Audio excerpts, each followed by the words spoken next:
నేను దేశం కోసం రక్షణ చేస్తుంటే మా కుటుంబ సభ్యులను రక్షించే వాళ్ళు ఎవరు లేని అప్పుడు ఏమి ఉపయోగం లేదు. గుంటూరు జిల్లా పెదకాకాని మండలం గోళగురు గ్రామకు చెందిన నడింపల్లి రవీంద్ర కుమార్ అనే నేను గత 23 సంవత్సరాలుగా దేశ రక్షణ చేస్తున్నాను. ఈరోజు కూడా నేను సర్వీసులోనే ఉన్నాను. మా తాతగారి ద్వారా సంక్రమించిన ఇళ్ల స్థలాలలో మాకు పురాతన కాలంలో ఒక పెంకుటిల్లు ఉండేది. ఆ పెంకుటిల్లుని శిథిలావస్థ రాగా మేము దాన్ని తొలగించి మేము ఒక ఇంటిని మా అన్నదమ్ముల అందరి సహకారంతో నిర్మించుకోవడం జరిగింది. మా అన్నదమ్ములకి ఎటువంటి ఇబ్బంది లేకుండా రాకపోకలకు మేము 10 అడుగుల సొంత బజార్ని వదులుకున్నాము.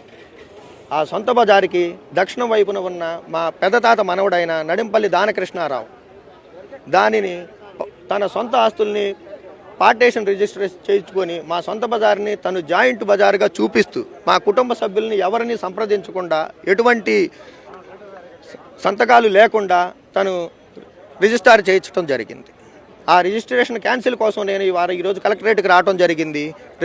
ఇక్కడ నుంచి చెప్పడం ఏమిటంటే రిజిస్ట్రేషన్ అయిన దాన్ని మేము క్యాన్సిల్ చేయలేము, మీరు కోర్టుకు వెళ్ళాలి అని చెప్తున్నారు.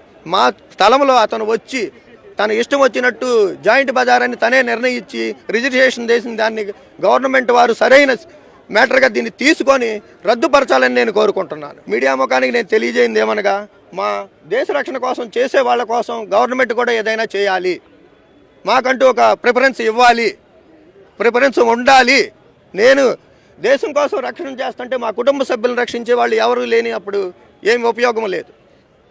రెండవది, దానకృష్ణారావు 2010 నుంచి ఇదే కార్యక్రమాలకు పాల్పడుతున్నారు. భూదందాలకి, దొంగ రిజిస్ట్రేషన్లకి, ఆయన ఎవరి ఆస్తులనైనా కానీ డెత్ సర్టిఫికెట్లు ఎక్కడి నుంచి అయినా పుట్టించి అనేక విధాల మెలికలు పెట్టి డాక్యుమెంట్ పుట్టించుకొని మా చిన్న తాతగారైన కొడుకులను అందరినీ ఆ ప్రాంతంలో లేకుండా చేశాడు. ఇప్పుడు మమ్మల్ని కూడా ఈ రహదారి పేరు పెట్టి జాయింట్ ఉందని చెప్పి మమ్మల్ని కూడా అక్కడ లేకుండా చేయాలని చూస్తున్నాడు.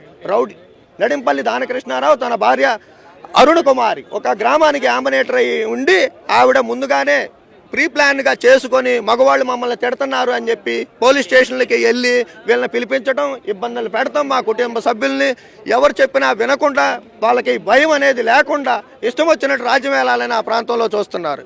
మా తాతల సమయం నుంచి వచ్చిన ఆస్తిని ఎవరు వచ్చినా కూడా అడుగు పెట్టనివ్వము.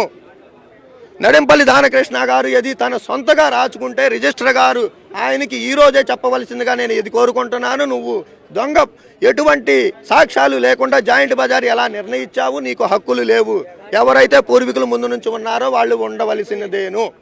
ఇదే నేను కోరుకుంటున్నాను. దానితో పాటు ఈ బెదిరింపులన్నీ ఆగిపోవాలి.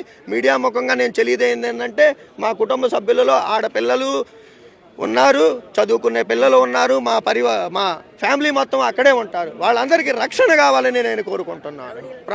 వాళ్ళు ఏదైనా చేయగలరు. వాళ్ళ గురించి మా వాళ్ళు పెద్దగా చదువుకోలేదు, ఇటువంటి మెలికలు తెలియవు, ఎక్కడికి వెళ్ళి డాక్యుమెంట్లు పుట్టించాలి, ఎక్కడికి వెళ్ళి ఏం చేయాలి అని చెప్పి మేము ఎవరిని ఇంతవరకు మోసం చేసి ఎటువంటి ఆస్తులు సంపాదించాలని అనుకోవట్లేదు. ఇలా చేసే వాళ్ళకి శిక్ష పడాలని నేను కోరుకుంటున్నాను.